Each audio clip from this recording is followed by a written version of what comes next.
There is a lot going on in the world today. One, I am battling a cold, so I apologize for my voice. But the other thing is a civil war ended in Syria this week, which is amazing. Hopefully they get some peace. And apparently the next president, or the incoming president of the United States, is trying to annex Canada, which he can't because we're a sovereign country.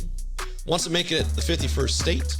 And Elon Musk is kind of laughing because the President Trump, the next president of the United States, is saying, hey, if you put in $1 billion towards a project, you can bypass all the environmental rules and regulations and you can just start your project. So he's laughing his head off. Meanwhile, wild polar bears have different feces than captive polar bears because their food source is changing due to climate change from billionaires who are doing projects where they're getting their rules and regulations taken away because they can do whatever they want if you have the money. There's a lot to talk about today, and we're going to do that on today's episode of the How to Protect the Ocean podcast with my voice. Sorry about that. Let's start the show. Hey everybody, welcome back to another exciting episode of the How to Protect the Ocean podcast. I am your host, Andrew Lewin, and this is the podcast where you find out what's happening with the ocean, how you can speak up for the ocean, and what you can do to live for a better ocean by taking action. And normally I have a much better voice, but this is the place where you can find out everything you want about the ocean, about ocean conservation, whether it's news, how to speak up, how to take action. All you have to do if you want more information and you want more episodes, YouTube, Spotify, other podcasts like Fancy Scientists, which is wildlife biology, as well as careers, and we look at aqueducts and Beyond Jaws, the episode I co-host with the famed lost shark guy, Dr. David Ebert. You can go to speakupforblue.com to get access to all of those for free. Just go to speakupforblue.com, and if you want that information to your inbox, because maybe you forget to go to that website because you haven't bookmarked it yet, you can do that now. You can get it into your inbox by just going up and signing up for a newsletter by going to speakupforblue.com/newsletter. That email comes to your inbox Monday to Friday at 8 a.m. Eastern. Let's get into the show. There's a lot going on. And some of the stuff we're going to cover, some of the stuff we're not. Obviously, the war in Syria, the civil war has ended. We're not going to cover that because that's beyond the scope of this show. But we are going to talk about other politics that are going on. It's really interesting with, the changing of the administration next year in the U.S. and probably the upcoming change in Canada. So North America is having a lot of changes. Europe is having a lot of changes in their politics. France government was just, dissolved, and the prime minister was kicked out from a non-confidence vote. The government of Canada, probably a non-confidence vote, will be successful soon. The Conservatives have tried it 3 times. That means if they vote non-confidence, we go to an election, basically. I'm not going to go into too much detail. But that is going to change over, if it does change over to the Conservatives, where they don't really have any climate action in place. They're ready to cut projects, they're ready to cut funds, and they're ready to cut the carbon tax. And we are going to find out more of what is going to happen when we ignore climate change like we do. And so I want to cover a little bit about climate change because we also got news today that President Trump put out on his social media platform, Truth Social, that he is going to exempt anybody who puts $1 billion towards a project, doesn't matter the project, where they'll be exempt of any rules and regulations for environmental policies. Nice, must be nice to be rich and to be able to do whatever you want. I guess when it's that big, it doesn't really matter, although it does, because usually those projects are oil and gas projects, like coal or something like that, some kind of fossil fuel-based projects, which he'll probably approve as much as possible according to his campaign promises. So we're starting to see the consequences from an environmental perspective of an incoming Trump administration. We knew it was coming, and now we're starting to see what that looks like. And there's a lot of things that are going on that are consequences of climate change that we end up not realizing because all these policies and regulations are being kind of clawed back because of the incoming administration. And so we're going to see a lot of interesting things that on today's episode, but I want to end it, so stay tuned. I want to end it with 5 companies that are doing some great things for the environment and that you can support by buying their stuff. I think that's something that we really need to focus on. We're going to talk about it near the end of this episode, is where do we go when governments aren't there to support us, when governments aren't there to help us make the choices that we need to make from a national perspective or even a provincial or state perspective. Where do we go when we can't get the answers that we want or we can't get the actions that we need? we have to do it through our business leaders. And we're going to talk about that in a second. But while all this is going on, while billionaires are going to be exempt of following environmental regulations, while we're seeing all these projects going in these legislations being clawed back, we are seeing some major consequences, especially being predicted and actually being seen. So the first one is we're seeing issues with polar bears in their feces. And we're seeing what scientists are saying, we're going to see polar bears are going to be different. You know, the polar bears we know very well are going to be different in their makeup and what they look like and what they eat and how they act based on climate change and what's happening with climate change. Polar bears have always been the canary in the coal mine for climate change. With shrinking ice coverage, polar bears populations are being more and more threatened. Why, do you ask? Because polar bears will feed using ice floats. They are a marine mammal. They are in the water more than 60% of the time, which is why they're considered a marine mammal, even though they are on land quite a bit and they look like a land animal. They have 4 legs and they end up swimming most of the time. In fact, they've been clocked to swim more than 700 kilometers at once. But they are air-breathing animals and they don't really float very well. So they need to continue to swim or they need to rest on the water. Their major food source are seals. They're fat, they're plumpy, full of energy, and they're full of protein. So they have to go out and get those seals. Well, seals are not always going to be on land. They swim, they're marine mammals well, and they swim most of their time. So they have to go out at sea to get them. That could be swimming or that could be on an ice float while they rest. They need ice floats. In fact, if you go a certain time of the year, you will see polar bears go in a town called Churchill in northern Canada, and you will see them actually wait for the ice floats to come in, and they'll get on those they'll swim out to those ice floats, and they'll ride those ice floats out, or they'll swim beyond them and wait for the ice to break up so that they can rest on the ice floats while they wait and feed on these seals. I told you my voice was really bad. I apologize for that. So there was a study that looked at how the animals are changing in terms of their protein diet, right? How are they getting their energy in the wild compared to those in captivity? So there was a research team from Dalhousie University in Halifax, Nova Scotia, that spent a week on the Hudson Bay in Churchill, Manitoba in 2018, studying the creatures and gathering data about their gut microbiome. So they collected the fecal microbiome of wild and captive polar bears and compared their findings to understand how the changing climate affects the bears' diet and health. Yes, they looked at their poop. They looked at captive animals' poop and they looked at wild bears' poop, and they compared the two. The interesting thing is captive polar bears are on a long-term high-protein diet.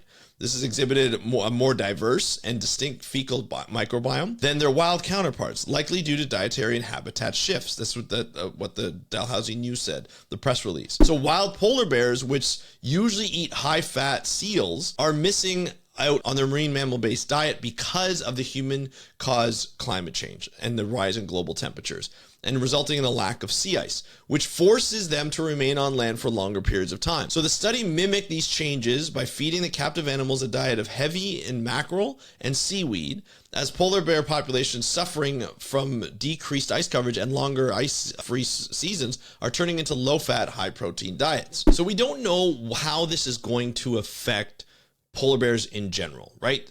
This is just going to be a change in availability of food. They're not going to be able to go out to sea to get these seals and get the high fat, high protein diet. They're going to have a lower fat, high protein diet by mackerel and maybe eating something like seaweed if they will eat that. There's going to be a change, and that could change their composition. That could change how they digest food. That could change how they get their energy, and it could change the makeup of the coastline for these Arctic habitats. It's just interesting to hear news comparing how the diets are changing based on food availability due to consequences from climate change. We're not seeing anything better in terms of ice coverage. We're seeing a reduction in ice coverage as global temperatures get hotter and hotter and hotter. In fact, I just read a headline that in 2024, probably going to be the highest temperatures we've ever had. This is going to be interesting to look at the patterns of food availability for polar bears as well as other Arctic animals to see how they're going to shift in terms of survivability. Will this be a sustainable diet for these polar bears? These are 7 feet tall. They weigh a lot. They need a lot of food, and they're used to having seals. Now we look at other animals and other habitats around the world, coral reefs, which are another sort of canary in the coal mine for climate change. And you see that we're going to start to have a shift in the makeup of corals. We're going to see corals that do not react well to high sea surface temperatures. We're going to start to see a decrease in the availability or abundance of those corals. And we're going to start to see more corals who tend to be able to allow for higher temperatures or survive in higher temperatures. It doesn't mean that there's going to be the end of coral reefs, but it's going to be the end of coral reef makeup as we know it. It's going to be less of the stony corals that have a very narrow range of sea surface temperature and more of the hardier corals that can handle it.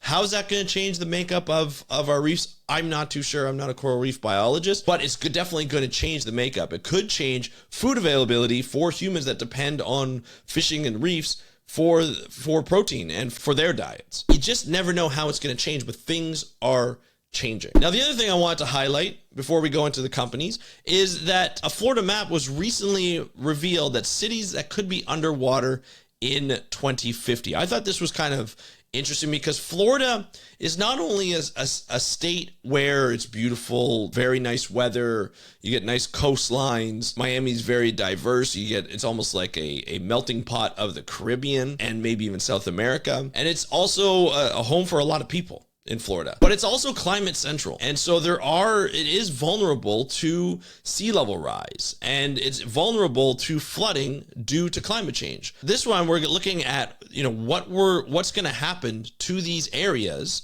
and what's going to happen to these cities that are going to actually be prone and vulnerable to flooding and sea level rise, or may not even be there in the next 20 years, right? Or the next 30 years. So in 2050, there's going to be some that are going to be like, hey, you know what? These cities, they were great, but they're not going to be there anymore. Let's just talk about what is projected to rise. So sea level along the U.S. coastline is projected to rise on average by around 10 to 12 inches by 2050. That doesn't sound like a lot. That's actually quite a bit.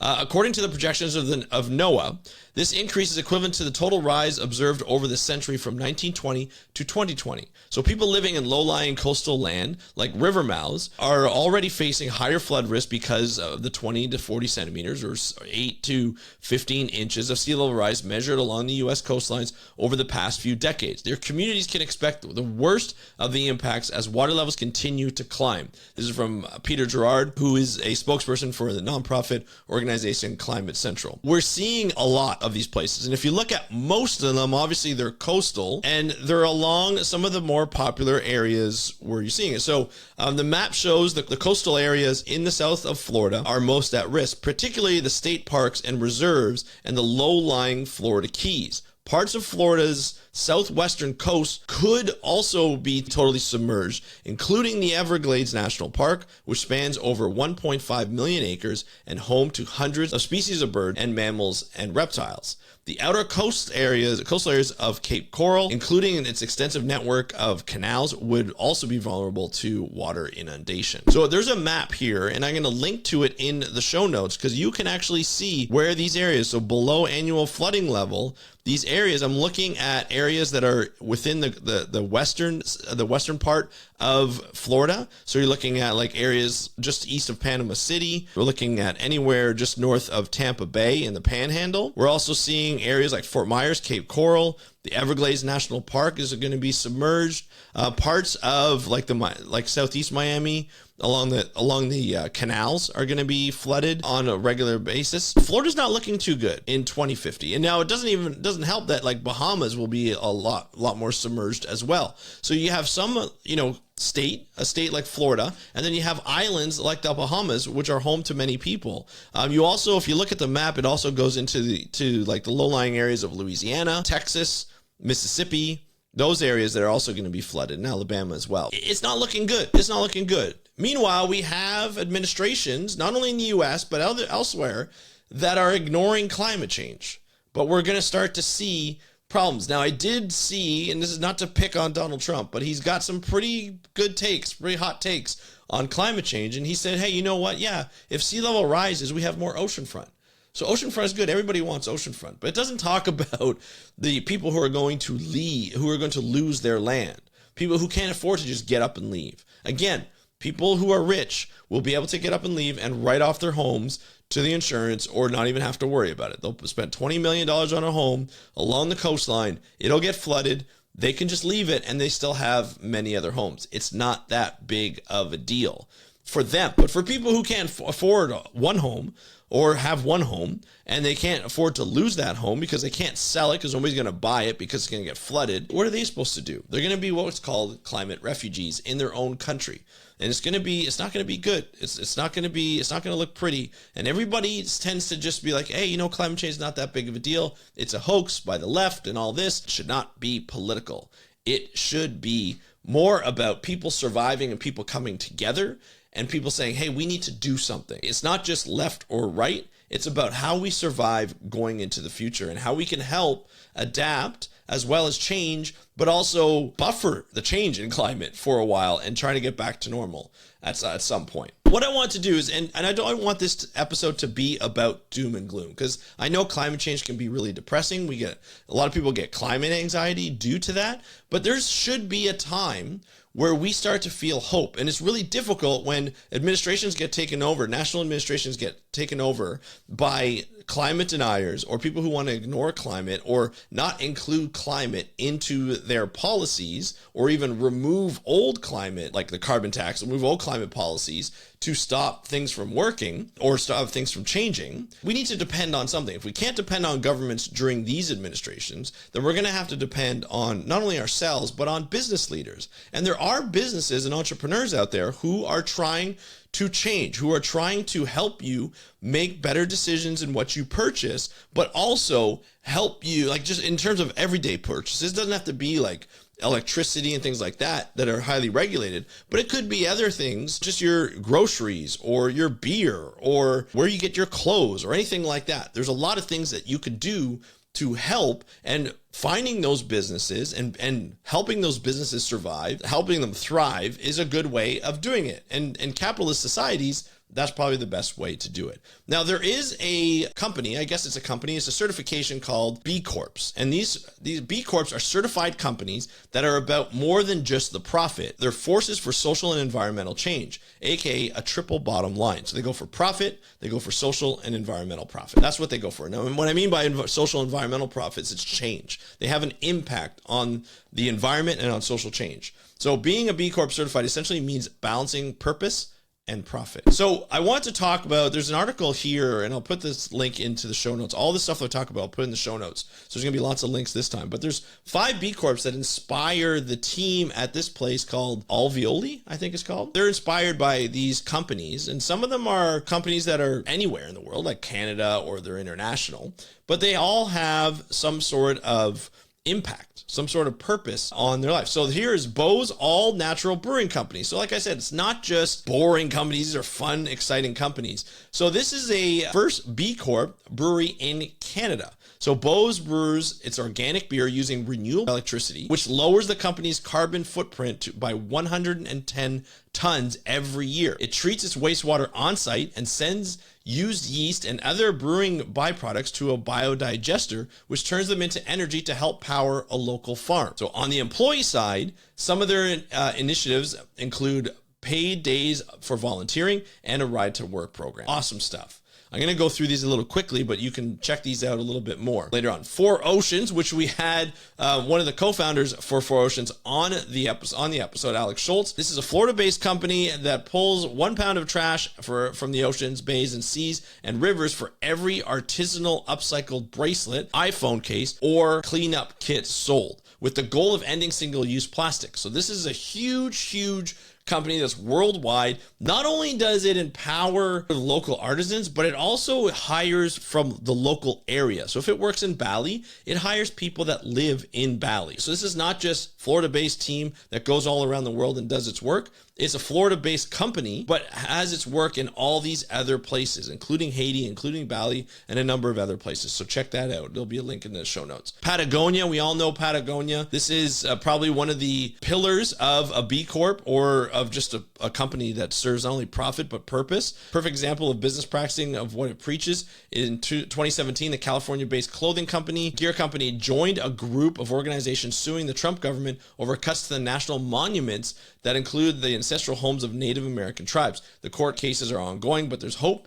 Biden's new government is currently reviewing the cuts. So obviously we're not sure where that is. That's obviously an older article and an older project. So I don't know what came out of that. But Patagonia became a B Corp back in 2011 and has been racking up accolades ever since, including 4 nominations in 2019 as a top performing B company by B Lab, which is what host the B Corp certification. It's upped its B Corp score steadily with the recertification, with initiatives including donating all its 2016 Black Friday profits, about $10 million, to environmental organizations, creating an environmental internship program that lets employees spend 2 months volunteering for environmental organizations with full pay, and funding environmental awareness campaigns. That's what it's doing. Hotmo, which is a B Lab's best of the world list for its socially and environmentally minded promotional products. It's a Montreal-based, not a Canadian-based, women-owned company, partners corporations to design unique, locally made items for media swag bags and employees' gifts. So that's a cool kind of thing. I really like that. Nada is a Vancouver-based company. So a lot of these are Canadian companies. Package-free grocery store goes way beyond eco-friendly groceries. In non-COVID times, customers bring their own containers to this Vancouver-based package-free grocery store to fill up on everything from locally made soaps to bulk chickpeas to homemade double chocolate marshmallow cookies. Yummy, yummy. As for the suppliers for Nada, favors local and sustainable products from other B Corps, as well as carbon-neutral, socially conscious, alternative business model and minority and indigenous-run operations. That's pretty cool. I wanted to highlight this article and a number of others because although we are in a place where climate change is rearing its ugly head, we're seeing inaction from certain governments and the change of certain governments. Even the governments who are trying to do stuff about climate change are said not be doing enough or fast enough. But we have other tools in our conservation tool belt to help reduce climate change. And that falls a little bit on us, right? But it falls on us not just to act responsibly when it comes to using sustainable things for like products and services for reducing climate change, but it also goes to show that we can help support companies who are out there not only to make a profit as other companies are, but also to have an impact on the world. And if we can use our dollars to support those companies instead of companies who are degrading or buying into a system that's degrading the planet by putting out a lot of greenhouse gases, using a lot of fossil fuels, and not trying the other way. The other companies that are trying to be sustainable may not be perfect, but they're trying to be. They're trying to be the best that they can, and they deserve our support if we can support them. Some of these companies, yes, they can be a little bit more expensive than the other companies, but I think we have to look at what we can do, and we have to look at changing the way we live in some areas drastically, in other areas maybe not so drastically, but change the way we do things and the way we use energy, the way we use products, and start moving and focusing on companies who are doing really good and having an impact on our planet instead of having a negative impact on our planet. So I want to bring that to you today. That's the episode. I'd love to hear what you think. Hit me up on Instagram at How to Protect the Ocean. I'd love to hear from you. Just DM me. That's at How to Protect the Ocean. And you can also subscribe to our YouTube channel. Hit the notification bell so you get every episode that we put out, or you get notified for every episode that we put out Monday, Wednesday, and Friday. And of course, if you're on Spotify or Apple or your favorite podcast app, you can also follow or subscribe to that. And there's some changes coming to this podcast and to this company that you're going to really like in the new year. I'll have an announcement for that in the new year. And I'm really excited about this. This is a project that I've been working on for a little bit, and it's not just me. And we're going to see some really cool changes and interaction coming up soon. So stay tuned, subscribe, follow, and I can't wait to talk to you on the next episode of the How to Protect the Ocean podcast. I'm your host, Andrew Lewin. Have a great day. We'll talk to you next time, and happy conservation.